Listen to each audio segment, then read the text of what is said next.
So Japan is coming back as an investor. We saw that tapering off in the middle because of various issues, Daiichi as well as Tata Docomo.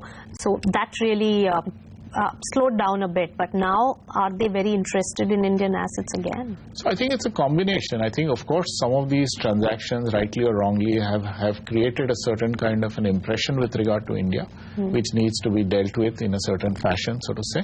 Having said that, for Japan, the key aspect is that, look, their home market growth is fairly stagnant in that context. So they're really looking for markets which are growth markets in that sense. So in that context, India continues to be a big area of interest for Japanese companies, and particularly Japanese companies like to take a measured set of steps and measured approach to transactions. So step one may be minority, step two be majority, participate together and then take it forward from there. In a lot of ways that also mirrors the aspirations of Indian promoters. So there is a lot of similarity in terms of mindset, and they can also participate in the growth of the company together. So yes, their expertise also comes in. We've seen in various sectors like steel as well. One thing that I'll just like to emphasize, which Saurabh talked about, is I won't say in all, but in many situations when the Japanese investors are the counterparties to invest in, I think they have ability to even take a 10% stake or a 15% stake, sometimes in the garb of a so-called strategic investor, which typically in other geographies you don't necessarily see so often. So that does place them a little differently or uniquely. Yes, definitely. But Ramesh, talking about the equity market transactions, we saw quite a few QIPs, a few more others also in the line, and also buyback seems to be the flavor of the season, especially in the IT sector. So I think on QIPs, I think we expect the trend to be quite muted. Because it's got a direct correlation to the capital expenditure. There are a set of sectors which will not do QIPs, the consumers, they don't need capital. The BFSI space is the exception, they'll continue to fire away QIPs. But I must tell you that what we increasingly notice is private equity capital and QIPs compete for the same money. And to the extent that companies find that QIPs are substituted for private equity investing, they just do it for preferential route. It's always a trade-off between keeping capital available for growth and acquisitions versus returning some capital to shareholders.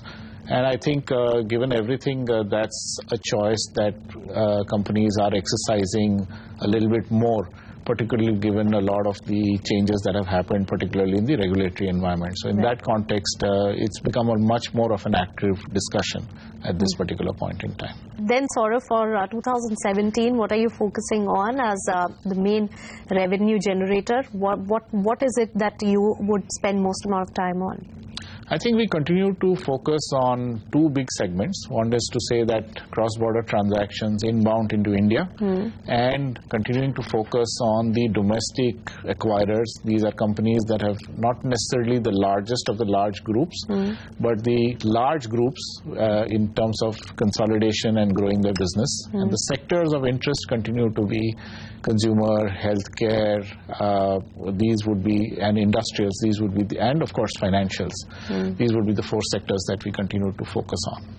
All right, and last year we did see some of the big transactions like even Nirma buying Lafarge assets or Intas buying out overseas assets. So it was a very big for middle-sized Indian entrepreneurs, so to say, and more of that to continue. Absolutely, more of that to continue, and we as a house like to provide an integrated solution to our clients and customers. So whether it's M&A, whether it's capital raising, whether it's going to the public markets to raise capital, we are able to provide a product agnostic, client specific solution, and that's been our focus and attention, and we continue to do that. And Ramesh, one big IPO you were part of is most probably not happening, which is Vodafone IPO. You feel slighted. What is the pipeline looking for you now for this year? So our pipeline for calendars, as I mentioned, first time in 10 years we had a very good pipeline in the beginning of 16. Thanks to SEBI's efficient process and markets being good, we exhausted the pipeline.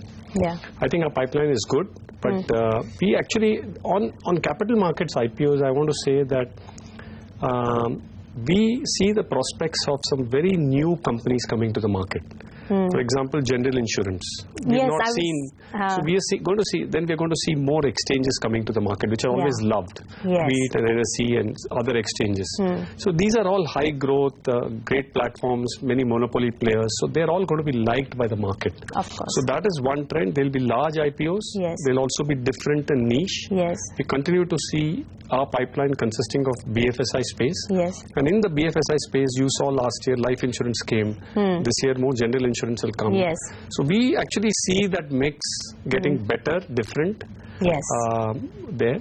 Sorry, I just want to go back to one other point that we should humbly submit. So if you look at one other thing that's always helping our investment bank is we are part of a group. That group has got its own brand. I think we are fairly diversified in all aspects of financial services, so there are synergy benefits that we get.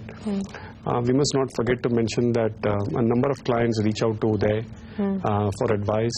So some of that is also things that sort of feed into prospects for the investment bank. So in addition to cross-border, some of these things also contribute to a healthy pipeline for us. Oh yes, but at the time of ING Vaisya merger with the company, I think the whole investment banking team was engrossed in that. Maybe one such opportunity coming your way again soon. It's, as Uday has stated in many forums, all options are open. No, I was just looking at a good point to end this discussion on that note. Thank you so much, gentlemen, for sharing your thoughts.